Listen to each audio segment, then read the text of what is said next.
Man, where do I even start, dog?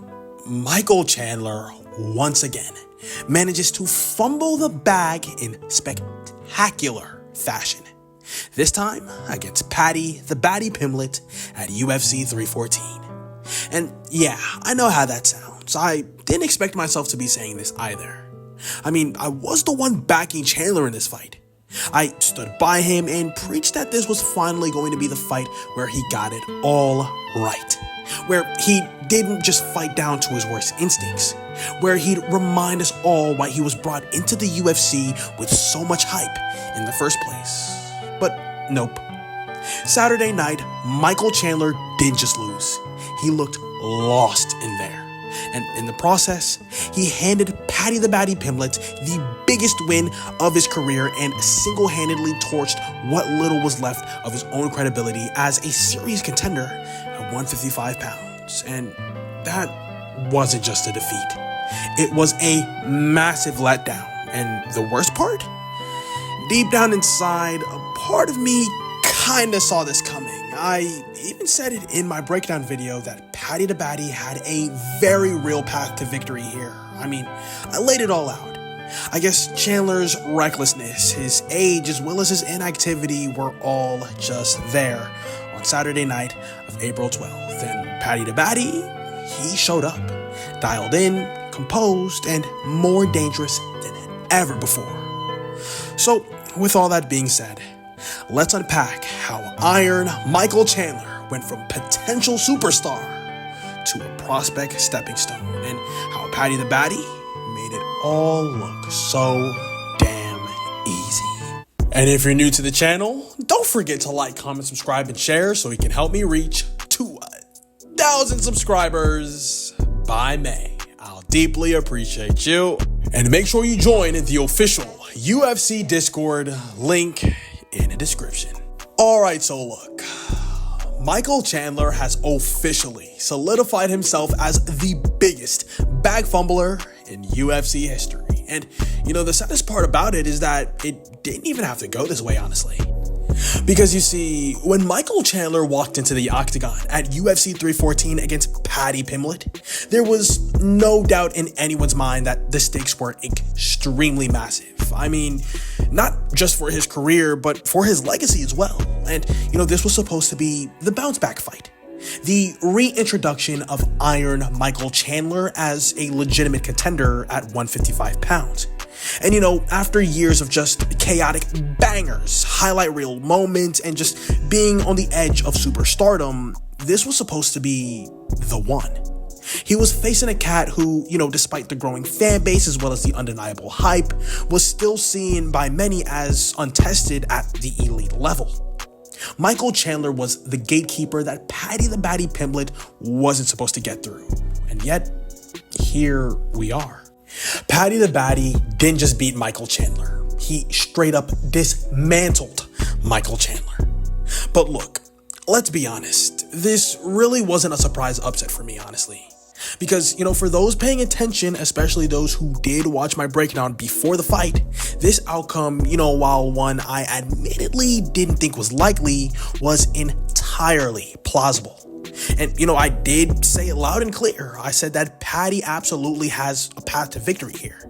And not one in a fluky puncher's chance kind of way, but through actual skill, focus, as well as a strategic edge over Chandler's most obvious weaknesses.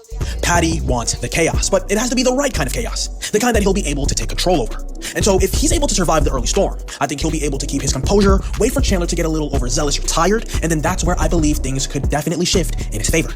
He could drag Chandler into deep waters, sap away at that explosiveness, and, you know, look for opportunities to snatch up some type of submission. I think Paddy's best chance in this fight is to make things messy, scrappy, and, you know, fight where his size as well as his grappling instincts are able to shine at full capacity. And while it isn't impossible, it's a very narrow path. But even with all that being said, the way that Michael Chandler lost during UFC 314 was just straight up disappointing. I mean, dog, the man didn't even let his hands go. He just stood there looking tense and hesitant and, you know, was just waiting for something that never came. I mean, even his corner were practically begging him to throw combinations or to do something. But Chandler just looked like a shell of himself in there. Gone was the blitzing aggression, the powerful low kicks, as well as the explosive flurries, all things that made Chandler successful. Instead, he just stood there static and got pieced up by Paddy the Baddy Pimblett on the feet. The elbows, the knees, the kicks, as well as the positional control. Paddy did it all. And, from every position, he was doing damage. And Chandler was just there to absorb it all, just like a goddamn punching bag. What a shame. And honestly, it really felt like he didn't even respect Paddy the Baddy enough in there. Like, maybe he saw this as a tune-up. A warm-up fight before the big payday. A keep busy type of fight while the Conor McGregor fiasco sorted itself out. And, in thinking that way, Chandler fell into the biggest trap of his career. He underestimated Paddy the Baddy's hunger, he underestimated his preparation, and he overestimated himself. Now, let's not forget that Michael Chandler is now 2-5 in the UFC, yo. Like, that's not a resume of an elite lightweight, guys. And while, yes, he's lost to the killers at 155, like a Charles Oliveira, Charles Bronx, the Dustin Diamond Poirier, Justin the Highlight Gaethje, you can't now lump Paddy Pimblett into the same tier, And while, yes, kudos and props to Paddy the Baddy for winning the fight the way he did, I just can't yet put him in the same tier of, the upper echelon of the elite in the lightweight division. Which makes this loss hit even harder because it's no longer just about fighting the best in the world for Iron Michael. It's about losing to fighters that you were supposed to go out there and steamroll. And that inactivity didn't help his case one bit either. I mean, Chandler hadn't fought in over a year and a half, and that cage rust kind of showed in that fight against Paddy. And, at 38 years of age, every month off matters. And every round not fought is another step further from sharpness. Meanwhile, on the other hand, Paddy the Baddy came in hungry. He came in sharp and more locked in than we've ever seen him before. And, we've kind of got to give him that respect and kudos at the end of the day, honestly. But you want to know the worst part of all of this? Chandler didn't even go out swinging, y'all. He didn't go out in the blaze of glory like he usually does. He went out timid, flat, and confused, maybe even a little scared, honestly. And that's the part that stings the most, because even in his losses before, he went to war. He left it all in the cage, and even in his defeat, gave us spectacular moments to remember him by. But against Paddy the Baddy, he just crumbled and folded. Yikes. And to be honest, when you think about it, there's really something tragic about this entire arc, Because Chandler was promised that McGregor fight. He waited, he believed, and he even marketed and played along. And for what exactly? Just for the UFC to string him along, only to throw him in a fight against a rising contender who just brutalized him on worldwide television? That Conor McGregor payday would have changed his goddamn life. But now it's gone and ain't worth a goddamn thing. But you know what? Maybe Chandler should have waited. Who knows?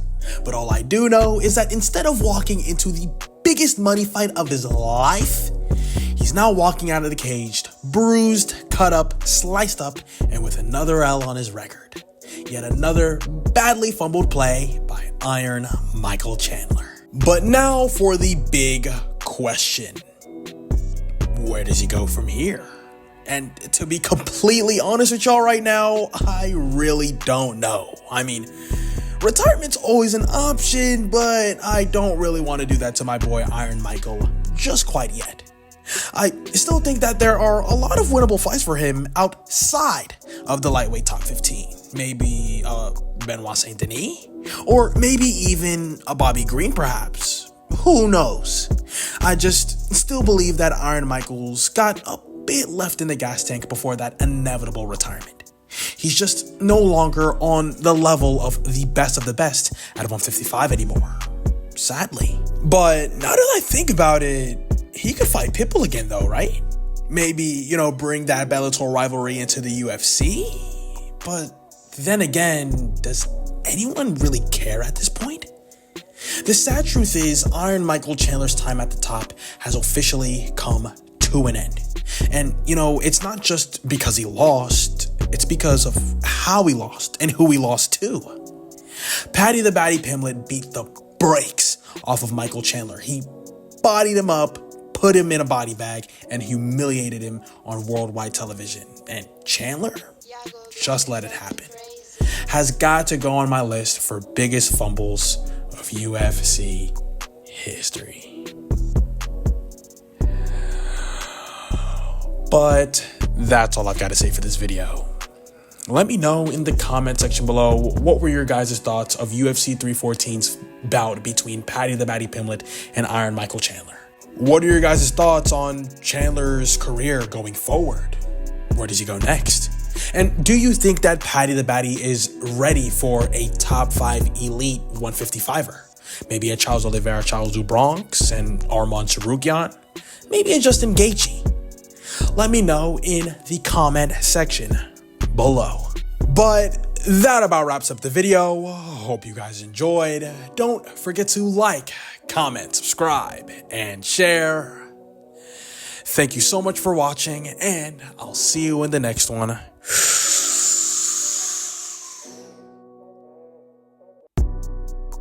Ciao.